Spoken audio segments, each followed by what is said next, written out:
2021 সালের ভোট পরবর্তী হিংসায় যুক্ত থাকার অভিযোগে সাংসদ পার্থ ভৌমিক এবং প্রাক্তন মন্ত্রী জ্যোতিপ্রিয় মল্লিককে গ্রেপ্তারের দাবিতে বারাকপুর লোকসভা কেন্দ্রের বিধায়করা বারাকপুরের পুলিশ কমিশনার অমিত কুমার সিং এর কাছে দাবি জানালেন। রাজ্য সরকারের পূর্ণ মন্ত্রী অর্জুন সিং সহ 6 বিধায়ক সোমবার পুলিশ কমিশনারের সঙ্গে দেখা করে পরিষ্কারভাবে সেই দাবি জানিয়ে দিলেন।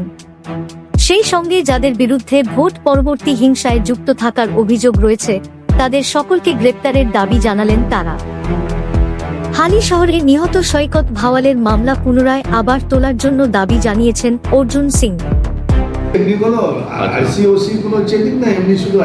अभी केवल जो है केवल आईपीएस अफसर चेंज हुए हैं, तो अभी केवल आईपीएस अफसर चेंज हुए और आई थिंक इस लिस्ट के बाद में शायद हो सकता है, अभी आई एम नॉट श्योर। अरे मतलब कोई वीआईपी मूवमेंट नहीं अभी नहीं। कल के सीएम साहब एसेছেন नागर बाजार ওটা হয়ে গেছে, এখন আর কোনো এখন থেকে কিছু ঠিক আছে। না, আমরা আজকে যেটা এখানে আলোচনা করলাম, আমরা একটাই জিনিস এদেরকে বলেছি যে আমরা ইলেকশনের আগেও সকল ক্রিমিনালদের লিস্ট দিয়েছি, বুথ ওয়াইজ ক্রিমিনালদের লিস্ট দিয়েছি।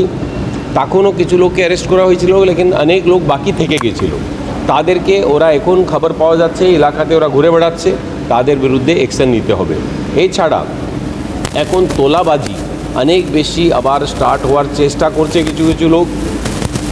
মানে এটা যে বাজারগুলো থেকে না টোটো থেকে না হোটেল থেকে, তো আমরা বলেছি যে এর বিরুদ্ধে অনেক লোক আছে যারা 4 তারিখের পরে নতুন বিজেপি হয়েছে, তাদের বিরুদ্ধে অ্যাকশন নিতে হবে।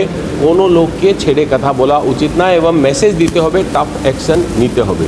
পুকুর ভরাটের আজকে দিন টেকনোলজির যুগ, এই টেকনোলজির যুগে কোনটা পুকুর ভরাট হয়েছে লাস্ট 10 বছরের মধ্যে, তো এটা ইমিডিয়েটলি জানা যেতে পারে। তাদের বিরুদ্ধে inland fisheries act, West Bengal land reform act এর মধ্যে অ্যাকশন নেওয়া যেতে পারে কমপ্লেন নিয়ে, এবং ভালো অ্যাকশন নেওয়া যেতে পারে। যারাও এসব করেছে এলাকার মধ্যে খবর পেয়ে কাজটা করা যেতে পারে। এছাড়া জুয়া, সাট্টা, লিকার এইসব জিনিসটাও পাড়াতে চলছে, মানুষ কমপ্লেন করছে।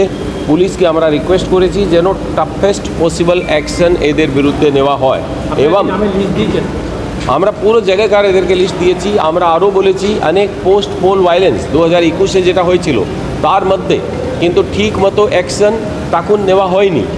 আজকে যে কেসে অ্যাকশন হয়নি ওটাকে রিওপেন করে ওদের সাজা করাতে হবে, এবং অনেক লোক তখন কমপ্লেন করতে পারেনি।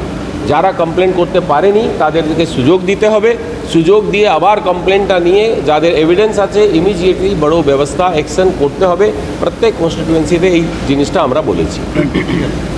ল অ্যান্ড অর্ডার ভালোভাবে থাকুক, সরকারে যাতে কোনো বদনামি না হয়। এখন পর্যন্ত আমার ব্যারাকপুর খুব শান্ত আছে, এখন পর্যন্ত কোনো গণ্ডগোল নেই, কিন্তু প্রিকশনারি অ্যাডভান্স স্টেজে চিন্তা ভাবনা করা এইসব নিয়ে আলোচনা। পোস্টাল ভায়োলেন্সে তো সাংসদও আছে, বিধায়কও আছে, সেটা আমরা বলেছি যে পোস্টাল ভায়োলেন্সের যতগুলো আসামি আছে তাদেরকে ইমিডিয়েট একটা দেখো, আমাদের জেলাতে তো নাম করা 2জন, পার্থ ভৌমিক আর জ্যোতিপ্রিয় মল্লিক, এদের তো ইমিডিয়েট অ্যারেস্ট করা উচিত। আরও কয়েকজন আছে, যেরকম রাজ পান্ডে একটা বাচ্চা ছেলেকে মেরে মাথা উড়িয়ে দিয়েছিল জগদ্দলে, এরকম অনেকগুলো কেস আছে যাদেরকে অ্যারেস্ট করা উচিত। তারপরে ওই সৈকত ভাওয়াল কেস রিওপেন করার জন্য কথা হয়েছে, এটা হয়েছে।